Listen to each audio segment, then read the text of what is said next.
Welcome to another insightful video on preventive maintenance programs. I'm Ryan Chan, the CEO and founder of UpKeep. In this video, we'll explore when is the right time to start a preventive maintenance program and the key considerations before you dive in. We'll also provide handy tips to make the process smoother. So if you're part of a maintenance or operations team and have been wondering about preventive maintenance, this video is for you. Stay tuned till the end for some valuable insights that can make your preventive maintenance journey a breeze. Are you wondering when you should start a preventive maintenance program? The answer is as soon as possible. But before you dive in, it's crucial to start small and ensure you have a few things in place. Remember, preventive maintenance is an ongoing effort, so you need to have the resources to manage it effectively. Before you kick off your preventive maintenance program, ponder over these questions. First, do you have enough team members to handle regular maintenance checks and upkeep? Second, can you provide the necessary training to transition over to preventive maintenance processes and software? And third, do you have the administrative processes in place to plan and schedule preventive maintenance tasks? Here's a quick tip for you.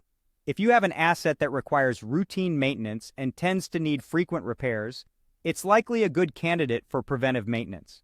Now, if you find yourself answering no to any of these questions, it might be best to address those areas first before launching a full-scale preventive maintenance program. You might need to grow your team or make adjustments to your maintenance management processes.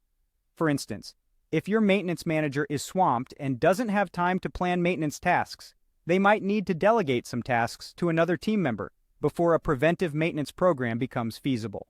On the flip side, if you can confidently say yes to all these questions, then you're ready to get started with a preventive maintenance program. And don't worry, preventive maintenance may be simpler than you think. You're probably already performing some preventive maintenance tasks like lubrication or cleaning. All you need to do is structure these tasks into an organized plan. As you embark on your preventive maintenance journey, remember that you don't need to include every asset you own in your program. In fact, you probably shouldn't plan preventive maintenance for everything. When starting out, it's best to make plans for one item at a time, gradually adding more assets as your capacity increases. Thank you for watching this video. We've covered the right time to start a preventive maintenance program, key considerations before you begin, and tips to make the process smoother. If you found this video insightful, please subscribe to our channel for more content like this. For more information, visit our website at upkeep.com. We have a wealth of resources to help maintenance and reliability teams be more successful. Stay tuned for our next video.